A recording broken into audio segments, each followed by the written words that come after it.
2 minute લઈ લેવા એ અહીંયાથી ખાલી આ એક શાફ્ટ છે બરાબર અને બીજો શાફ્ટ આ ઉપર છે બરાબર તો એ પણ અલગથી ફરશે એસી નથી ફરતો સેમ બતાવો બરાબર ને એ આખું ખોલીશું એટલે આપણે જોઈ લઈશું હા તો એક પ્લેનેટરી જે યુનિટ છે એના માટે એક શાફ્ટ બીજા પ્લેનેટરી યુનિટ માટે બીજો છે શાફ્ટ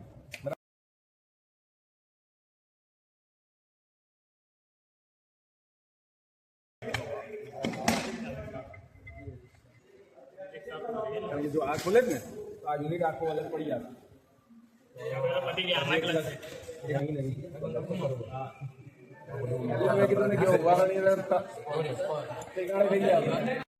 બરાબર જે આઉટર શાફ્ટ છે બરાબર તો એ અહીંયા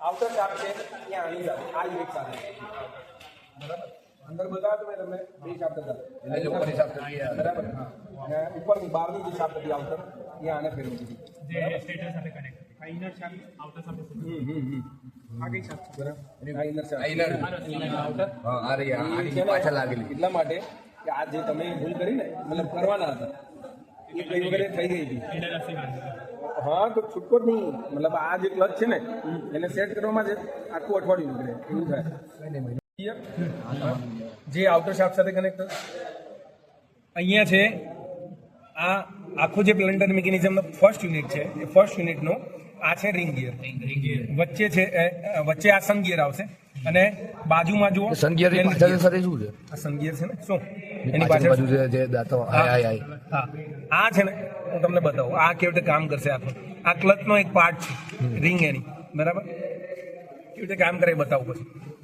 પણ આ જે તમને દેખાય છે એ પ્લેનેટ ગિયર બરાબર નાના નાના કેટલા છે 1 2 3 અને 4 બરાબર આ બંનેનો આઉટપુટ આપણને અહીંયાથી મળશે બરાબર કોનાથી તો કેરિયરથી બરાબર રિંગ ગિયર અને પ્લેનેટ ગિયર એનું પણ ક્યાંથી મળશે કેરિયરથી બરાબર પણ સન ગિયર અને રિંગ ગિયરનો છે તો એ આપણને આ શાફ્ટથી મળે બરાબર હવે આની અંદર જુઓ તમે અલગ અલગ ક્લચીસ છે આ જેમ પહેલો યુનિટ છે એવો આ બીજો યુનિટ છે એનો હવે ઓપરેટિંગ મિકેનિઝમને સમજીએ તો ઓપરેટિંગ મિકેનિઝમમાં જોઈએ એક ક્લચ બીજી આ ત્રીજી અને આની અંદર ચોથી 4 ક્લચ છે ટોટલ આની અંદર બે છે આ એક ઉપર છે અને એક નીચેની બાજુ પર છે ટોટલ બે થઈ અને આની નીચેની બાજુ આ છે પાંચ છે પાંચ ક્લચ 5 ક્લચ મિકેનિઝમ છે અને એક બ્રેક મિકેનિઝમ છે હા બરાબર હવે ઓપરેટ કેવી રીતે થાય છે એને આપણે જોઈએ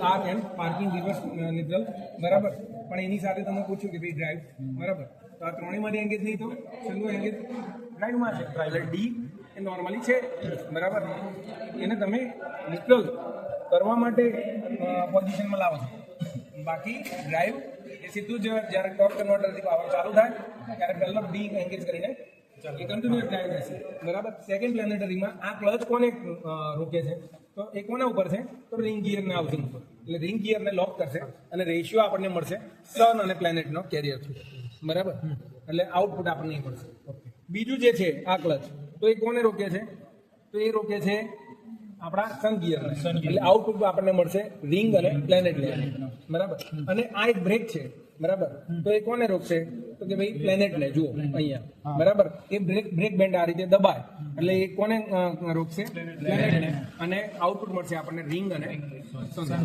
બરાબર એ શાફ્ટમાંથી મળશે પેલા બે કેરિયરમાંથી મળતા સેમ ટુ સેમ વસ્તુ છે કે અહીંયા બે બ્રેક બેન્ડ છે એક આ બ્રેક બેન્ડ બીજો બ્રેક બેન્ડ આ એક બ્રેક બેન્ડ છે એ સનને લોક કરશે એક વખતે એટલે આઉટપુટ મળશે આપણને રિંગ અને પ્લેનેટનો એક વખતે લોક કરશે એટલે કે આ જે પહેલી ક્લચ છે એ આના ઉપર છે એટલે રિંગને લોક કરે છે રિંગને લોક કરશે એટલે આઉટપુટ મળશે આપણને આ જે સન અને પ્લેનેટ બરાબર ત્રીજી વખતે આ બ્રેક પેડ છે બરાબર બ્રેક બેન્ડ તે પુશ કરીને અને લોક કરશે પ્લેનેટને પ્લેનેટ લોક થશે તો આઉટપુટ મળશે આપણને સન અને રિંગ બરાબર. તો આ રીતે ટોટલ કંટ્રોલ મિકેનિઝમ છે. ગિયરબોક્સ આપણો આ થોડું કોમ્પ્લિકેટેડ છે, પણ એની સાથે જે મેં તમને વિડીયોમાં બતાવ્યું છે એ રીતે એની અંદર એ લાસ્ટ ટાઈમ આપણે બેચે ખોલ્યું હતું એ જ છે. બરાબર. વિડીયો આનો જ છે. તો બહુ જ એની બારીકમાં નાની નાની ઓઇલ ગેલેરી છે. એ ઓઇલ ગેલેરી જે છે એ કંટ્રોલ કરે છે આપણા ક્લચને. 1 2 3 ક્લચ, 4 અને 5 ક્લચ અને આ બ્રેક બેન્ડ એને. બરાબર. હા, બ્રેક બેન્ડ છે તો જો એક અહીંયા લગાવી છે બ્રેક બેન્ડ. બરાબર. તો એ બ્રેક બેન્ડ છે એ બ્રેક લાગી એટલે કે ભાઈ આના ઉપર આને ઊભી રાખે. બરાબર. ફરવા નહીં દે. તો આ યુનિટને આ લોક કરશે. તો આ યુનિટ લોક થયું મતલબ કે અંદરના બે સ્ટર્ન અને રિંગ એ બેનો રેશિયો સ્ટાર્ટ. તો આ રીતે આપણને ટોટલી ઓટોમેટિક ગિયરબોક્સ કામ કરે. બરાબર. તો કંટ્રોલ મિકેનિઝમ છે ઓટોમેટિક ગિયરબોક્સની. ટોટલ આની અંદર આપણને 5 ક્લચ હતા, એક બ્રેક બેન્ડ હતો. તો 5 ક્લચ જે છે એના માટે જુઓ 2 અને 2 એમ કરીને 4 મોટર છે અને એક અહીંયા એ 5 મોટર છે અને એક આ બ્રેક બેન્ડની છે. હવે કેવી રીતે ખબર પડે? તો આની ઉપર નંબર હોય એના ઉપરથી ખબર પડે 189 189 189. બરાબર. તો એ જે 3 છે તે સિંગલ પ્લેનેટરીને કંટ્રોલ કરવા માટે છે અને બાકીની જે 3 છે 1 2 અને આ 3 તે બીજા પ્લેનેટરીને કંટ્રોલ કરવા માટે છે. એમાં આ બે જે પેરેલલ છે તો એ ક્લચ માટે છે ને અલગ છે. બરાબર. તો એ બ્રેક બેન્ડ માટે છે. હવે આને ફેરવો ગેલેરી ઘરાને આ આખી પ્લેટો જ્યારે આ આપણે કાઢી લઈશું તો એની નીચે આખી ઓઇલ ગેલેરી છે. ઓઇલ ગેલેરી તમે એમાં જોઈ શકો છો. બરાબર. જે હા બહુ આમ જાડી જેવું છે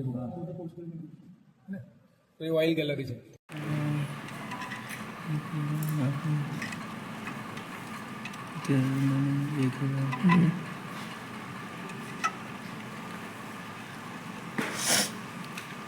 ભણતા રહેજો પણ 1 2 3 4 બસ. આમાં પિન છે નીકળી ના જાય અને આ એક અને ડોવેલ છે. ડોવેલ છે બસ. પેકિંગ પિન છે અને આ એક રહી આમને આમ લઈ જાજો. હે ને અને નમાવતા બમાવતા નહીં ક્યાંય પણ. હા વાયર से चेक करो एक बार. एल बनाओ उसको. એલ બનાવે तो आप जाना चाहिए ना.